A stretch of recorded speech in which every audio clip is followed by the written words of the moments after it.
네, 환영합니다. 오늘 저희는 에고라는 적이라는 자료를 가지고 좀 이야기를 나눠보려고 하는데요. 보통 위대한 성취를 위해서는 강한 에고가 필수적이다. 뭐 자신감이나 자기 확신 같은 거요. 그렇게들 말하잖아요. 그런데 이 자료는 완전히 정반대의 주장을 펼칩니다. 그래서 오늘 저희의 핵심 질문은 이겁니다. 강한 에고는 과연 야망을 실현시키는 원동력일까요? 아니면 우리의 성장을 가로막는 근본적인 적일까요? 저는 이 자료의 관점대로 에고가 성공과 실패를 막론하고 우리 삶의 모든 단계에서 발전을 저해하는 그야말로 명백한 적이라는 입장에서 이야기해보겠습니다. 네, 저는 오늘 좀 다른 관점에서 이야기를 해보려고 합니다. 그러니까 에고가 가진 그 위험성 분명히 있죠. 하지만 저는 그것이 높은 목표를 세우고 또 불가능해 보이는 도전을 시작하게 만드는 그런 필수적인 자신감과 야망의 원천이 될 수 있다는 관점을 한번 제시해보겠습니다. 좋습니다. 그럼 일단 제 주장부터 좀 더 구체적으로 풀어보죠. 이 자료에서 말하는 에고는 우리가 보통 생각하는 건강한 자신감하고는 아예 개념이 달라요. 핵심은 이거죠. 자신의 중요성에 대한 비이성적이고 해로운 믿음, 현실에 근거하지 않은 채 내가 세상의 중심이고 가장 특별하다는 그런 오만한 생각이요. 바로 그게 에고라는 겁니다. 그리고 이 에고는 우리 인생의 중요한 세 단계, 그러니까 무언가를 꿈꾸는 열망의 시기, 또 어느 정도 성공을 이룬 성취의 시기, 그리고 위기를 겪는 실패의 시기 모두에서 독처럼 작용합니다. 우리의 판단력을 흐리게 만들고 배움의 기회를 차단하고 결국 우리를 고립시키죠. 자료가 수많은 역사적 사례들을 통해 보여주듯이 진정한 위대함은 이런 에고를 제어하고 겸손하게 배우려는 자세에서 시작된다. 이게 제 생각입니다. 말씀하신 그 자신의 중요성에 대한 해로운 믿음, 그게 위험하다는 점에는 저도 전적으로 동의합니다. 그런데 말이죠, 이 자료는 그 정의를 너무 넓게 적용하는 경향이 좀 있는 것 같아요. 그러다 보니까 파괴적인 자만심뿐만 아니라 무언가를 시작하는 데 꼭 필요한 건강한 자신감이나 야망까지 전부 에고라는 이름으로 묶어서 적으로 돌리는 것 같거든요. 한번 생각해보세요. 자신의 능력에 대한 강한 믿음, 남들이 다 불가능하다고 할 때 아니 나는 할 수 있다고 믿는 그 마음이 없었다면 역사에 이름을 남긴 인물들이 과연 첫 발을 뗀 수나 있었을까요? 문제는 에고 그 자체가 아니라 그걸 통제하지 못하는 미성숙함에 있는 거죠. 자료가 강조하는 것처럼 에고를 완전히 제거하려고만 하는 노력은 자칫하면 개인의 잠재력 그 자체를 억누르는 족쇄가 될 수도 있다는 겁니다. 바로 그 지점에서 우리의 의견이 갈리는군요. 그럼 열망의 단계부터 한번 파고들어보죠. 무언가를 배우고 이루고 싶어하는 그 시작점에서 에고는 어떤 역할을 할까요? 저는 명백한 방해물이라고 봅니다. 에고가 강한 사람들은 배우기보다 증명하려 들고 행동하기보다 말이 앞서기 쉽죠. 자료에서 아주 흥미로운 캔버스 전략이라는 개념을 제시하잖아요. 진짜로 성장하고 싶은 사람은 스포트라이트를 받으려 하기보다 다른 사람이나 더 큰 그림을 위한 캔버스가 되어주면서 묵묵히 실력을 쌓는다는 거죠. 벤저민 프랭클린이 젊은 시절에 사일런스 두 굿이라는 가명으로 글을 쓰면서 자신을 드러내지 않고 영향력을 키웠던 것처럼요. 에고를 앞세웠다면 결코 얻지 못했을 기회와 배움을 얻은 겁니다.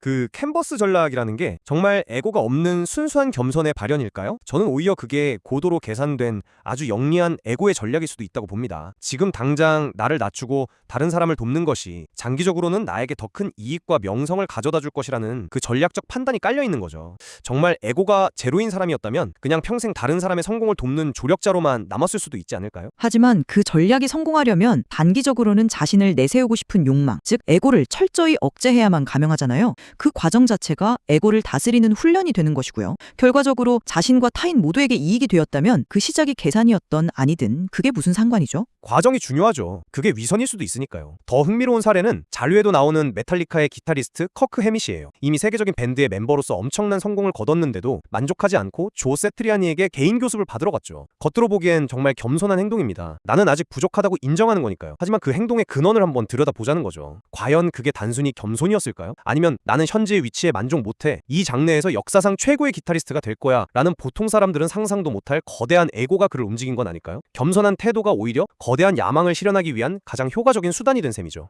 아주 흥미로운 재해석이네요. 겸손이 거대한 에고의 도구가 될 수 있다.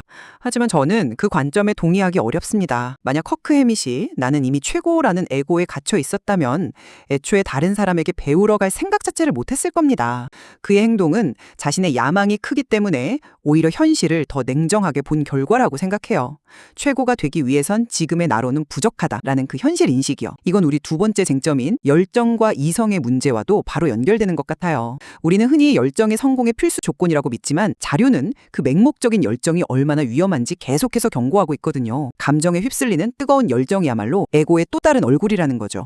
잠깐만요. 열정이 에고의 또 다른 얼굴이라뇨. 그건 좀 지나친 비약 아닌가요? 열정 없이 어떻게 그 힘든 과정을 버텨내죠? 자료에서 말하는 건 그런 감정적 폭주에 가까운 열정을 의미합니다. 전설적인 농구 코치 존 우든의 예를 한번 들어보죠. 그는 경기 중에 뜨겁게 소리치거나 선수들을 감정적으로 다그치는 법이 거의 없었다고 합니다. 대신 시스템과 원칙 그리고 냉철한 이성을 바탕으로 팀을 이끌었죠. 그가 추구한 건 뜨거운 열정이 아니라 뚜렷한 목적의식과 감정에 좌우되지 않는 그런 디스패셔네이트한 태도였습니다. 사회운동가 엘리너 루스벨트도 마찬가지고요. 이런 사례들은 감정에 도취되는 것이 에고의 함정이고 차분하고 현실적인 태도야말로 꾸준한 성공을 만들어낸다는 걸 보여주죠. 존 우든 같은 인물이 대단한 건 맞지만 그건 정말 극소수의 예외적인 사례 아닐까요? 대부분의 평범한 사람들에게 열정은 동기부여의 핵심적인 연료예요. 자료는 감정 과잉 상태와 목표를 향한 건강한 열정을 너무 쉽게 동일시하는 것 같아요. 중요한 건 열정을 아예 없애는 게 아니라 이성으로 잘 다스리는 단련된 열정을 갖는 것 아닐까요? 에고와 열정이 뒤섞여서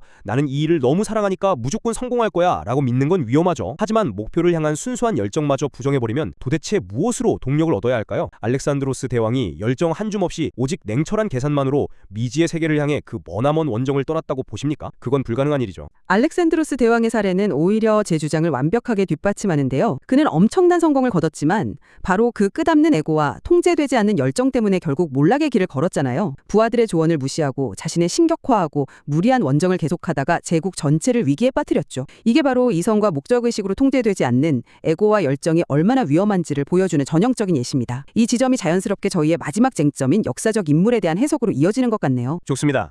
하지만 알렉산드로스가 몰락했다고 해서 그의 성취를 가능하게 한 원동력까지 부정할 수는 없다는 게 제 입장입니다. 그의 에고가 파멸의 씨앗이었던 동시에 위대한 제국을 건설한 동력이기도 했다는 그 양면성을 봐야죠. 저는 그 양면성이라는 말 자체가 위험한 함정이라고 봅니다. 자료에서 남북전쟁의 영웅인 윌리엄 셔먼 장군을 어떻게 묘사하는지 한번 보시죠. 그는 자신을 드러내거나 공을 내세우는 대신 웨스트포인트에서 배운 원칙대로 묵묵히 자신의 임무와 학습에만 집중했습니다. 그 결과 모두가 불가능하다고 여겼던 바다로의 행진 작전을 냉철한 판단으로 성공시키면서 전쟁을 사실상 끝내버렸죠. 반면에 화려한 언변과 외모로 인기는 높았지만 자신의 거대한 에고에 사로잡혀서 늘 망설이고 행동하지 못했던 조지 맥클렐런 장군과는 너무나 대조적이에요. 맥클렐런은 늘 완벽한 승리만을 상상하며 현실적인 전투를 회피했거든요. 이건 진정한 위대함이 자기 과시가 아니라 에고를 억제한 실력과 헌신에서 나온다는 가장 명백한 증거 아닐까요? 셔먼이 위대한 장군이라는 점에는 이견이 없습니다. 하지만 역사를 그렇게 선과 겸손과 에고의 대결로만 단순화할 수는 없다고 생각해요. 그건 너무 편한 해석이죠. 역사적으로 위대한 인물들 중에는 셔먼처럼 겸손한 인물도 있지만 솔직히 말해서 상상을 초월하는 거대한 에고를 가진 사람들이 훨씬 더 많지 않나요? 자료에서도 언급되는 하워드 휴스를 한번 생각해보죠. 항공산업과 영화산업을 뒤흔들었던 그의 야망은 단순히 자신감 수준을 넘어선 세상을 내 뜻대로 주무르겠다는 거대한 에고 그 자체였습니다. 그리고 그 에고 때문에 결국 어떻게 됐죠? 편집증에 시달리다 비참하고 고립된 최후를 맞았잖아요. 그게 바로 에고가 결국 파멸을 부른다는 증거입니다. 맞습니다. 그의 에고가 그를 파멸로 이끌었죠. 하지만 동시에 그가 20세기 산업사에 거대한 족적을 남길 수 있었던 원동력 역시 바로 그 에고였다는 사실을 외면해서는 안 된다는 겁니다. 평범한 수준의 자신감만 가진 사람이었다면 애초에 그런 거대한 사업을 시작할 엄두조차 내지 못했을 거예요. 자료는 셔먼처럼 에고를 통제해서 성공한 사례와 맥클렐런이나 휴스처럼 에고 때문에 실패한 사례를 너무나 명확하게 대비시키고 있어요. 그러면서 에고가 가진 창조적이고 폭발적인 추진력은 애써 무시하고 오직 실패의 원인으로만 지목하는 경향이 있다는 거죠. 에고를 일방적으로 적으로만 규정하는 건 역사의 복잡한 면을 너무 납작하게 만드는 겁니다. 저는 바로 그 시점이 우리가 가장 경계해야 할 부분이라고 생각합니다. 하워드 휴스 같은 인물의 성취를 보면서 에고의 긍정적 측면을 이야기하는 것은 그가 맞이한 끔찍한 결말을 가볍게 여기는 것과 같아요. 에고는 단기적으로는 강력한 추진력처럼 보일 수 있습니다. 하지만 그건 결국, 아니 궁극적으로는 현실 감각을 마비시키고 주변 사람들을 떠나게 만들며 종국에는 자기 자신을 파괴하는 맹독입니다. 셔먼의 위대함은 그가 이룬 군사적 성공뿐만 아니라 그 성공에 취하지 않고 끝까지 자신을 통제했다는 점에 있는 것이고요. 하지만 그건 이미 성공한 사람들의 이야기일 수 있습니다. 아무것도 가진 것 없는 사람이 세상을 바꾸겠다고 나설 때 약간의 비이성적인 믿음, 즉 나는 뭔가 다르다는 에고가 없다면 과연 그 험난한 길을 갈 수 있을까요? 모두가 안 된다고 할 때 아니 나는 할 수 있어 라고 외치는 그 힘의 정체는 대체 무엇이라고 설명해야 할까요? 그걸 단순히 위험한 에고라고만 치부할 수 있을까요? 오늘 이야기를 쭉 나눠보니 야망이나 자신감 같은 요소들의 필요성은 저도 일부 인정하게 됩니다. 하지만 그것과 자료가 정의하는 자신의 중요성에 대한 과도한 믿음으로서의 에고는 명확히 명확히 구분해야 한다는 생각이 더 확고해졌네요. 에고는 우리의 시야를 좁히고 귀를 막고 결국 우리를 현실과 동떨어진 섬에 가둬버립니다. 자료가 일관되게 강조하듯이 진정한 발전은 나는 이니 안다는 에고를 내려놓고 자신을 끊임없이 의심하며 배우려는 겸손한 태도에서 시작된다는 것. 이것이 우리가 얻어야 할 가장 중요한 교훈이 아닐까 싶습니다. 이 논의를 통해 파괴적인 자만심과 생산적인 자신감을 구분하는 것이 얼마나 중요하고 또 어려운 일인지 다시 한번 깨닫게 되네요. 자료는 전자, 즉 파괴적인 자만심의 위험성을 수많은 사례를 통해 정말 설득력 있게 경고하고 있습니다. 그 점은 이 자료의 가장 큰 미덕이죠. 하지만 야망을 품고 자신의 능력을 믿고 위대함을 추구하게 만드는 후자의 동력마저 에고라는 하나의 이름으로 묶어서 적으로 규정해서는 안 된다고 봅니다. 에고는 강력한 불과 같아요. 잘못 다루면 모든 것을 태워버리는 재앙이 되지만 잘 통제하면 세상을 움직이는 거대한 에너지가 될 수 있죠. 그래서 저는 진정한 과제는 에고를 없애는 것이 아니라 그 강력한 에너지를 현실에 발딛고 이성적으로 그리고 현명하게 활용하는 법을 배우는 것이라고 생각합니다. 에고를 적으로 규정하고 철저히 경계해야 하는가? 아니면 성장을 위한 동력으로 현명하게 활용해야 하는가? 오늘 저희는 에고의 역할에 대한 상반된 관점을 깊이 있게 살펴보았습니다. 무엇이 진정한 성장을 이끄는지에 대한 최종적인 해답은 아마 이 자료 속에 더 깊이 담겨 있을 겁니다. 그리고 어쩌면 그 답은 한 가지가 아닐 수도 있겠죠. 이 논의 자체가 그 복잡성을 보여주는 것 같습니다.